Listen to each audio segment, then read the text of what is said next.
हक्क तुमचा पाण्याचा निसर्गाने सुद्धा रोखला नाही। बजेट पुढाऱ्याने थांबवले, व्याकुळ जीव कधी दिसला नाही, व्याकुळ जीव कधी दिसला नाही।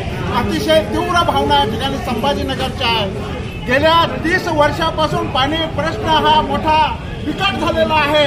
खरं तर ही पिढीच आमची पाण्यासाठी लढत आहे। धरण आता आमच्या उशाची आहे, जवळ आहे, पण आम्हाला सलगपणाने 10 दिवसात 12 दिवसात पाणी मिळतं ही खंत आहे।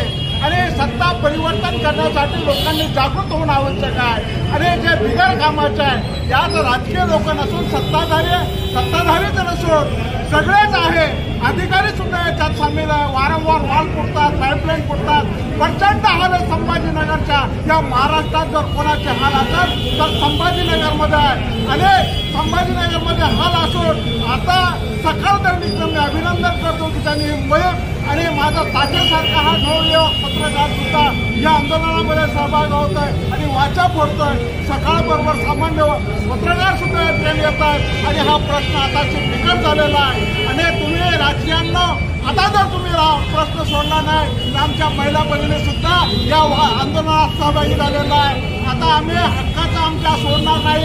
आणि जे 350 कोटीचा बजेट होता 20 वर्षापूर्वी ते 1600 झालं, नंतर 2700 कोटी झालं, आता आज 400 कोटी अचानक वाढले। पाणी मात्र आलेला नाही आहे। 400 कोटी मनपाच्या निवडणुकीसाठी वाढले की काय बजेट, असा प्रश्न आमच्या सर्वसामान्य लोकांना। ही अतिशय दयनीय अवस्था आहे। सगळ्यांना सामील व्हा आणि सगळ्यांना एकदा पुण्यासारखं रस्त्यावर या, तेव्हा कुठं आमच्या बैठका होते, नुसत्या बैठका नको, आमचा पाणी प्रश्न सुटला पाहिजे। हा तीव्र लढा आम्ही लढलो पाहिजे।